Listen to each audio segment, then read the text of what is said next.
بسم اللہ الرحمن الرحیم۔ السلام علیکم۔ انفو ٹی وی میں خوش آمدید۔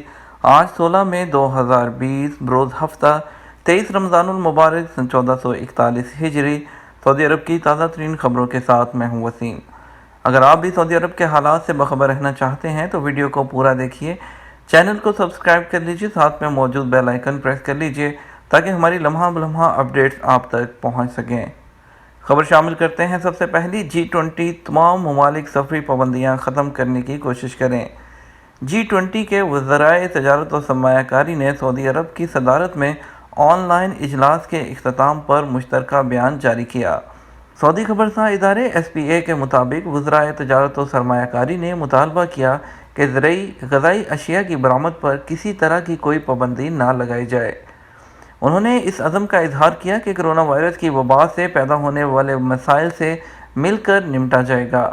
تجارت اور سرمایہ کاری پر کرونا کے وبا کے اثرات کم کرنے کے لیے ٹھوس بنیادوں پر اقدامات کیے جائیں گے۔ انڈیا کی فلائٹ سے متعلق خبر شامل کرتے ہیں۔ انڈیا میں ڈومیسٹک اور انٹرنیشنل پروازوں کو بحال کرنے پر بیٹھک شروع ہو گئی۔ آپ کو بتاتے چلیں کہ اگلے ایک ہفتے کے دوران ایک بہت بڑی میٹنگ، ایک بہت بڑا اجلاس ہونے والا ہے کہ پروازوں کا عمل دوبارہ کب سے شروع کیا جائے گا۔ وزارت سول ایویشن کا کہنا ہے کہ اسٹیک ہولڈرز سے اس بارے میں تمام اسٹیک ہولڈرز سے بات ہو چکی ہے، جن میں ہوائی اڈے، زمینی ہینڈلنگ فرم میں اور جنہوں نے دوبارہ پروازوں کو شروع کرنے کے لیے وہ تمام دیکھ بھال کرنا ہوتی ہیں۔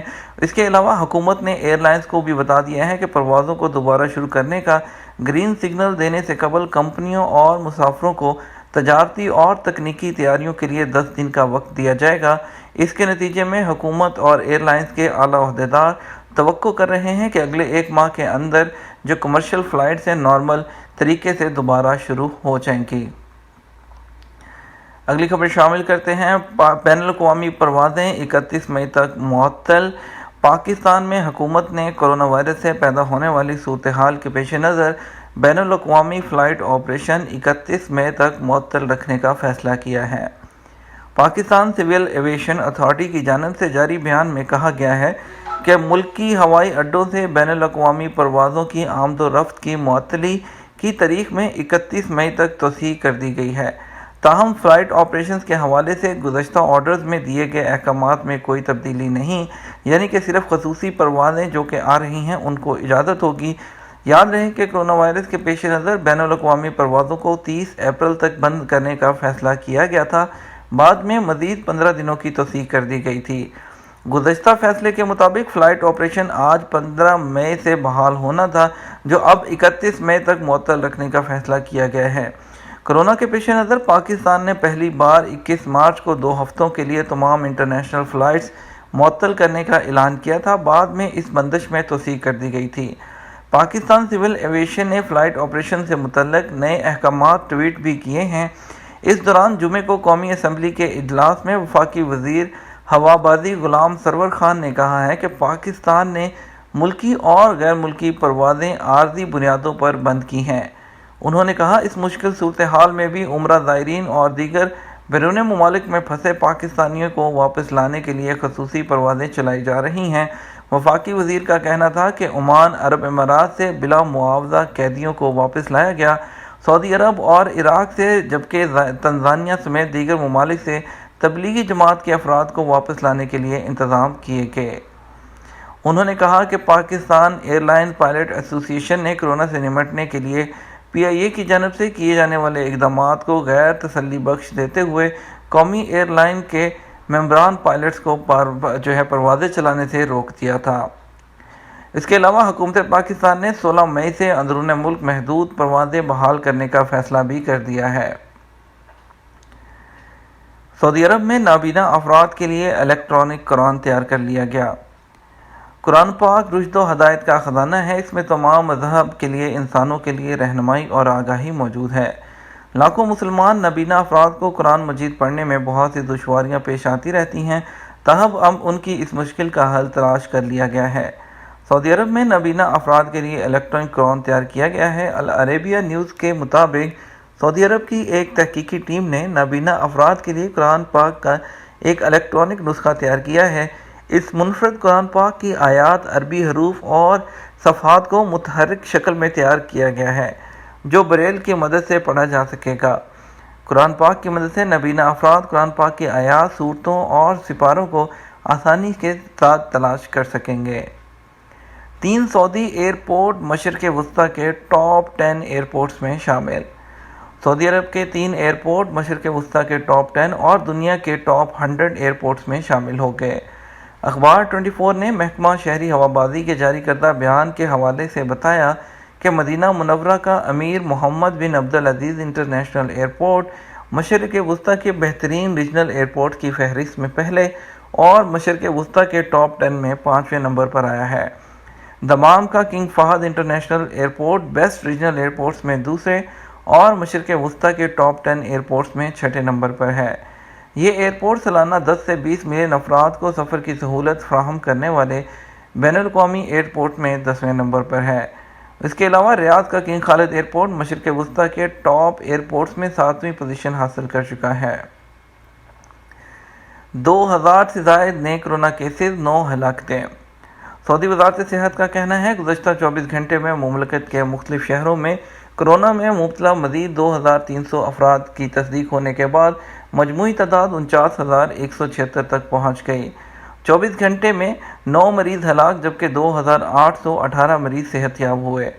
جمعہ 15 مئی کو جدہ میں 444 مریضوں کی تصدیق ہوئی جبکہ مکہ میں 443، ریاض میں 419، مدینہ میں 152، دمام میں 148، الحفوف 128، الدریہ 66، تبوک 62، الجبیل 56، طائف 41، الزہران 40، ینبو 40، بریدہ 33، الخبر 30، بقیق اور بیش میں 25 مریضوں کی تصدیق ہوئی۔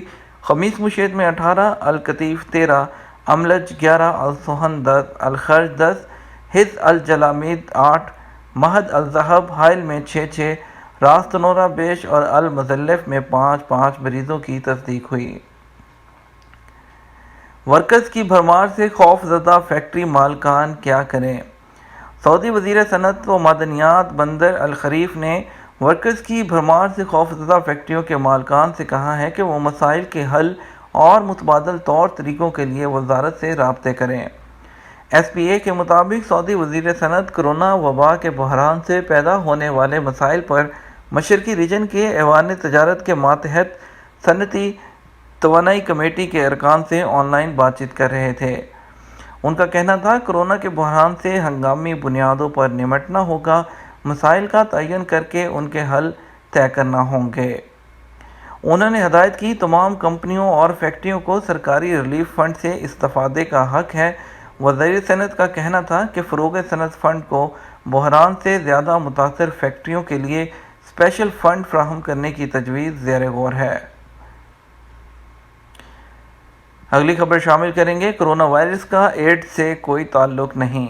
سعودی وزارت صحت کے ترجمان ڈاکٹر محمد العبدالعالی نے کہا کہ نئے کرونا وائرس کا ایڈز سے کوئی تعلق نہیں، دونوں امراض ایک دوسرے سے الگ ہیں۔ سعودی خبرساں ادارے ایس پی اے کے مطابق جمعے کو وزارت صحت کے ترجمان سے کرونا کے نئے منظر سے متعلق پریس کانفرنس میں دریافت کیا گیا تھا کہ کیا کرونا اور ایڈز بیماریوں کا آپس میں کوئی تعلق ہے۔ العبدالعالی نے واضح کیا کہ جو لوگ ایڈز اور کرونا کے درمیان تعلق ثابت کرنے کی کوشش کر رہے ہیں وہ غلطی پر ہیں، دونوں میں کوئی تعلق نہیں۔ دمام میں گاڑیوں کی خودکار سینیٹائزنگ یونٹ۔ کرونا سے حفاظت کی خاطر مشرقی ریجن کی بلدیہ نے گاڑیوں کو سینیٹائزر کرنے کے لیے اپنی نوعیت کا پہلا سینیٹائزنگ گیٹ شاہراہ پر نصب کر دیا۔ سعودی خبرساں ادارے ایس پی اے نے بلدیہ کے ریجنل ترجمان محمد السفیان کی جانب سے جاری بیان کے حوالے سے کہا کہ گاڑیوں کو خود کار انداز میں سینیٹائز کرنے کے لیے بنایا جانے والا گیٹ جدید ترین ٹیکنالوجی پر مشتمل ہے۔ سعودی عرب میں ٹچ فری شاپنگ کا رجحان بڑھ گیا۔ کرونا وائرس کی روک تھام کے پیش نظر سعودی عرب میں خریداری کے بعد ادائیگی کا نیا طریقہ کامیابی سے رائج ہو رہا ہے۔ عرب نیوز کے مطابق یہاں خریداروں نے اپنے طرز زندگی میں بہت سی عادات میں تبدیلیوں کو اپنانا شروع کر دیا ہے۔ مارکیٹوں سے خریداری کے بعد نقد ادائیگی کی بجائے بینک کارڈ سے ٹچ سسٹم پیمنٹ کا طریقہ اپنایا جا رہا ہے۔ Financial service company master card کے سروس کے مطابق کرونا وائرس سے بچاؤ کے لیے خریداری کے بعد ادائیگی کے اس بہترین حفاظتی ٹیکنالوجی کے طریقہ کار کو اپنایا جا رہا ہے۔ 65% سعودی صارفین روزمرہ کی خریداری کے بعد ادائیگی کے اس محفوظ، تیز رفتار اور صاف ستھرے ٹچ فری طریقے کو ترجیح دے رہے ہیں۔ غلاف کعبہ اور دروازے کے خطاط عبدالرحیم بخاری۔ کعبہ شریف کے دروازے اور قصوہ یعنی کہ غلاف پر کتابت کرنے والے قدیم ترین خطاط عبدالرحیم بخاری کو 9 عمری سے ہی خطاطی کا شوق تھا، جس کی تکمیل کے لیے انہیں کسوہ کعبہ کمپلیکس میں شمولیت اختیار کی۔ شاہ عبدالعزیز فاؤنڈیشن نے کسوہ کعبہ کے قدیم ترین خطاط عبدالرحیم بخاری کو معروف تاریخی شخصیات کے طور پر پیش کرتے ہوئے ان کے بارے میں لکھا ہے کہ شاہ عبدالعزیز آل سعود کے عہد میں انہوں نے کسوہ کعبہ فیکٹری میں عملی طور پر خدمات کا آغاز کیا اور اپنی محنت اور مثالی کارکردگی کی بنیاد پر وہ اپنے شعبے کے سربراہ مقرر کر دیے گئے۔ مکہ، مدینہ، تبوک اور طائف میں بارش۔ سعودی محکمہ موسمیات نے ہفتہ 16 مئی کو سعودی عرب کے 10 علاقوں میں گرج چمک کے ساتھ بارش کی توقع ظاہر کی ہے۔ بارش کے ساتھ تیز ہوائیں بھی چلیں گی۔ گرد آلود آندھی چلنے پر جازان، نجران، عسیر، باہا، مکہ، مدینہ منورہ، تبوک، ریاض، قصیم اور حائل میں حد نظر محدود ہو جائے گی۔ یہ تو ہمارا آج کا نیوز بلیٹن۔ سعودی عرب کی مزید خبروں سے آگاہ رہنے کے لیے چینل کے ساتھ بنے رہیے گا۔ ویڈیو کو زیادہ سے زیادہ لائک اور شیئر کیجیے گا۔ اس کے ساتھ ہمیں اجازت دیجیے۔ آپ کے قیمتی وقت کا شکریہ۔ اپنا خیال رکھیے گا۔ السلام علیکم۔